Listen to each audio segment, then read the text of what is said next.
All right, welcome. Today, we are going way, way deep into one of the most profound secrets of existence, pulled right from the mystical pages of the Zohar. We're talking about what really happens in those moments after we leave this world. So I want you to just set aside everything you think you know, because what we're about to explore might just change how you live, starting right now. So let's start with a question that really flips the whole script. Just for a minute, forget all the classic images of pearly gates, scales, and a final judgment. Instead, ask yourself this. What if the afterlife isn't something that just happens to you? What if it's the most natural, inevitable consequence of you? A perfect, almost mathematical alignment with the reality you spent a lifetime building, brick by brick, thought by thought, maybe without even realizing it. This isn't about some external judgment. It's about internal resonance. It's physics. And that brings us right to the heart of it, this core principle from the Zohar. This ancient text lays out this stunningly elegant cosmic system.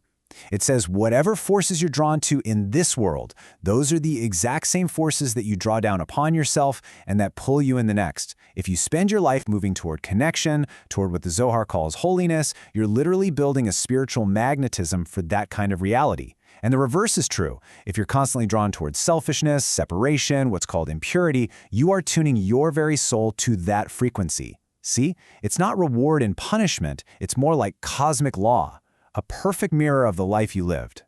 Right here, we're stepping into what's known as the Sod level of understanding. Sod means secret in Aramaic. This is where we get past the simple stories and look at the actual source code of the cosmos. And from this viewpoint, our time here on Earth, it's not some big final exam, pass or fail. No, it's a lifelong process of calibration. We are meticulously tuning our soul to a very specific frequency. And at the end, we just go where that frequency belongs. Now, to really get this, let's use a few modern analogies. First up, magnetic field alignment. Imagine your soul starts out as this totally neutral particle, okay? Unaligned. Now, every single choice you make, a kind thought, a harsh word, a generous act, it's like a little jolt of electricity. And it slowly begins to polarize your soul. Over a lifetime, you establish a very clear spiritual north and south pole. So the moment your physical body lets go, the great cosmic magnetic field just takes over, and your soul is pulled with absolutely irresistible force to the pole it spent 80 years aligning with. Simple as that. Or what about this one? Think of the universe as having the most perfect, most sophisticated recommendation algorithm ever created. Your entire life is the data set. Every single thing you liked, shared, or dwelled on, not on your phone, but in your own mind and heart, it's all logged. Your secret desires, your repeated actions, what you truly paid attention to, that's your viewing history. And at the moment of death, the system doesn't judge you. It just runs the final calculation on this massive data set and says, okay, based on a lifetime of data, this is the reality you will resonate with. This is the world that perfectly matches your preferences, and boom, it places you there. And our last analogy, which I love, is data gravity. Think about it like this. Every repeated action, every habit, adds a tiny bit of mass to a spiritual center inside you. So a lifetime of compassion builds up this huge, radiant mass of light, and a lifetime of cruelty builds up a super dense, heavy mass of shadow. At death, it's just physics. The greater mass exerts the stronger pull, and your soul is simply drawn into the orbit that you yourself created. So if our life is this big calibration project, what are we actually calibrating? And with what tools? To really get the journey, we first have to understand the vehicle. So let's dive into the soul's own inner technology. You could almost call it the cosmic operating system we're all running. According to the Zohar, our soul basically operates using three primary tools. These are the interfaces we use to interact with reality, and in doing so, to shape ourselves. They are thought, or makshava, speech, or dibor, and action, or maaseh. That's it. These are the three channels we use to send energy out into the world. And it's through these three channels that we polarize our soul and set its final ultimate trajectory. Okay, this slide right here, this is the whole map. It shows us the deep mechanics. You see, those three faculties, thought, speech, and action, they don't just exist on their own. They are directly connected to specific cosmic energies, what Kabbalah calls the Sephirot. Think of them like different broadcast channels. Our thought tunes into wisdom and understanding, and that creates this luminous white upward pull. Our emotions channel things like love, discipline, and harmony. When it's all balanced, it's a vibrant, green, life-giving energy. But when it's distorted, it becomes this chaotic, red energy. And finally, our actions are what bring all these energies down into the real world, into manifestation. This is literally the blueprint of our inner technology. Understanding this inner OS is so critical because it's the very tool we use to forge our spiritual gravity. This is where it gets really practical. How does one choice, one little habit that you barely think about, eventually become a permanent, soul-defining force that literally determines your eternal habitat? Well, it happens through this really clear 5-step mechanical process. First, desire. A desire is born, right? It's a flash of inspiration in your thought or a powerful surge in your emotions. Step 2 is expression. That inner feeling has to get out, so you speak it or you act on it. Now, step 3, this is the absolute key, repetition. You do it again and again and again. And just like water carving a canyon, you are literally carving a pathway into the fabric of your soul. Step 4, that pathway gets deeper and deeper until it's embedded. It's not just a path anymore, it's a fundamental feature of your soul's landscape. And finally, step 5, that structure creates a gravity well, a permanent, automatic pull. It's not something you do anymore, it's become part of what you are. And here's the most incredible part. This mechanism is completely neutral. It works exactly the same for both holiness and impurity.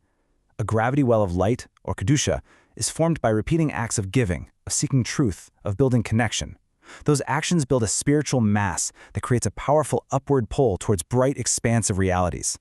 On the other hand, a gravity well of shadow, tuma, is formed by the exact same process, but with acts of taking, of creating separation, of living in falsehood. This builds a dense, heavy spiritual mass that creates a powerful downward pull toward constricted, fragmented realities. You see? It's the same law of spiritual physics.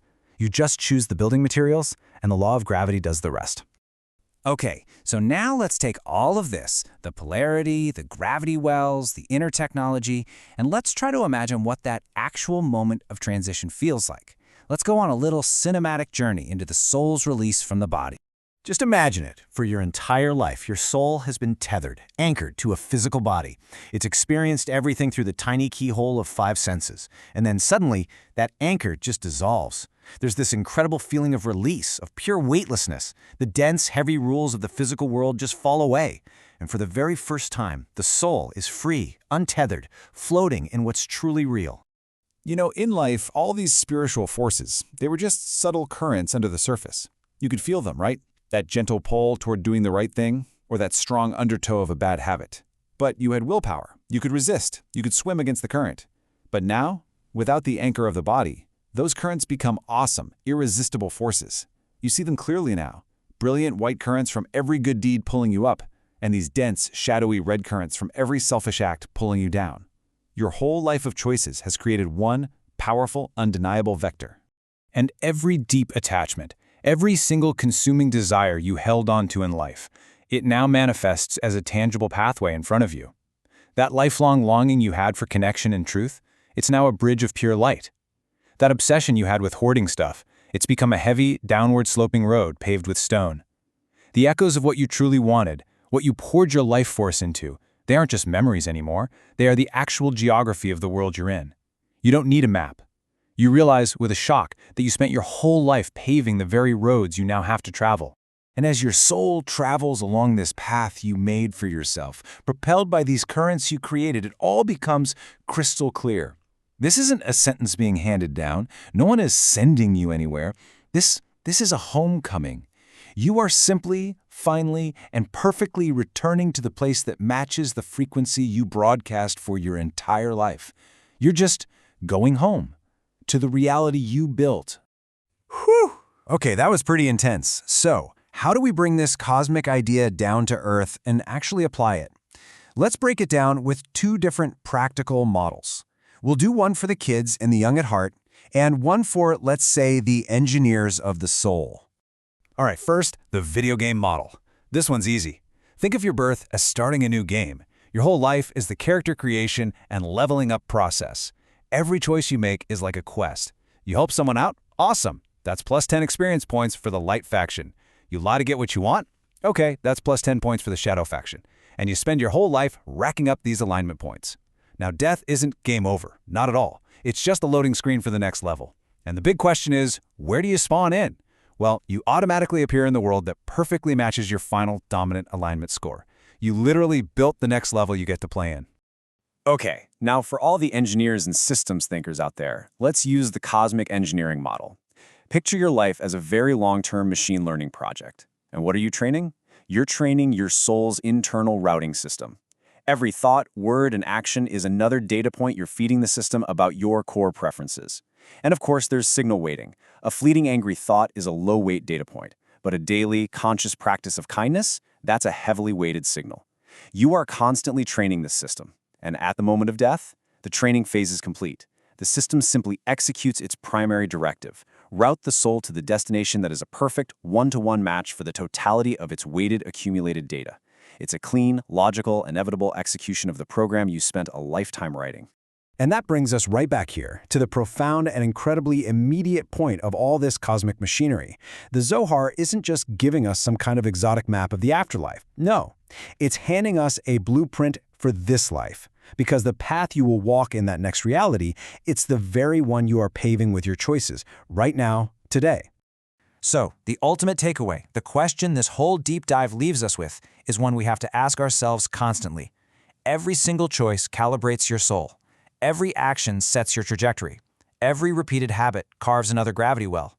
So if you were to look at your life, at your thoughts, your words, your actions, right now, in this very moment, what destination are you engineering for yourself? What reality are you, slowly but surely, making your inevitable home? Thank you for joining us for this complete journey through the Pardes. We hope these ancient truths help you and your family improve your own dimensions this week. If you enjoyed this full chapter deep dive, please like, subscribe, and share which part of the journey touched your soul in the comments. We'll see you in the next chapter.